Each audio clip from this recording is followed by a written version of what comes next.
Elon Musk blamed Twitter for limiting his tweets and reach in the platform.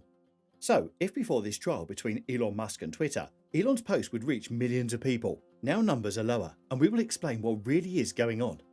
With that, finally, there is some leaked information about why Elon Musk specifically asked the court to make the information about his countersuit private, and no one in the world has access to it.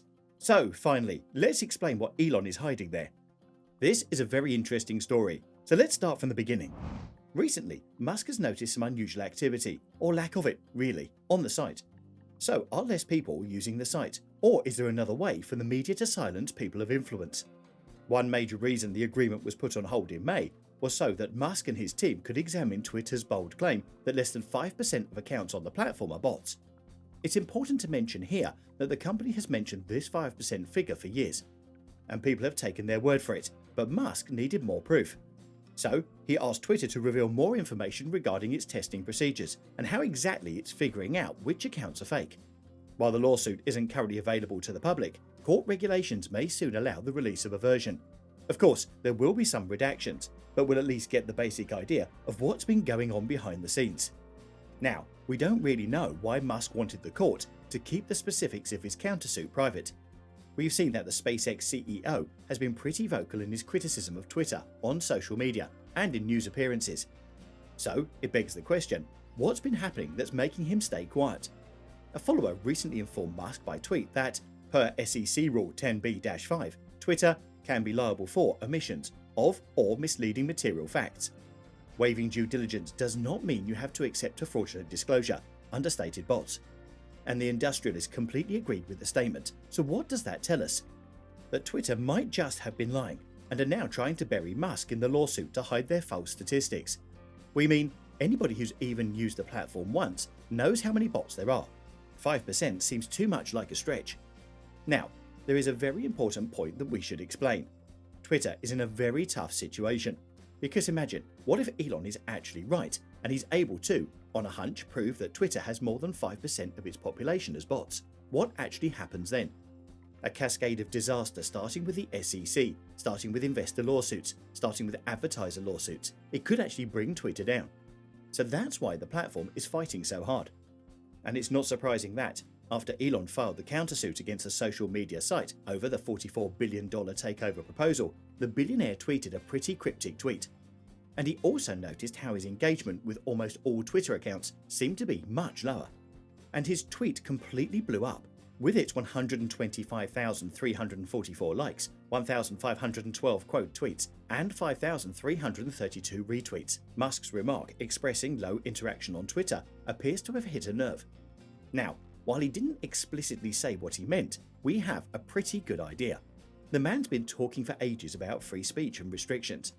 It's literally why he wanted to buy Twitter in the first place.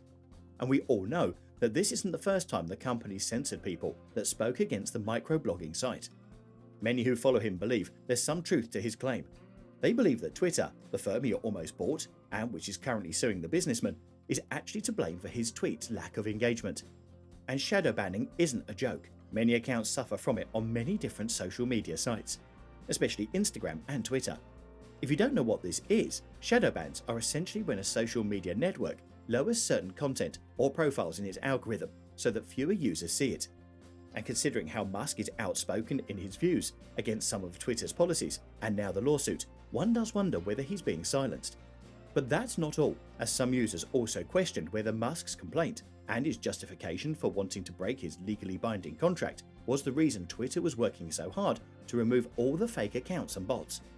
Some critics of the billionaire have instead attributed this low engagement to the summer and claim that people are basically busy.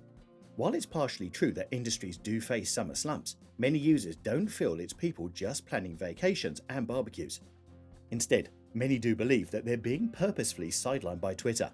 When the term shadowban originally surfaced in the early 2000s, web forum backwaters, it had a more defined meaning. By making the posts of trolls, shitposters, spam bots, and other undesirable individuals invisible to everyone but the poster, online community moderators could deal with them. But the term became more prevalent and much more confusing during the course of the 2010s.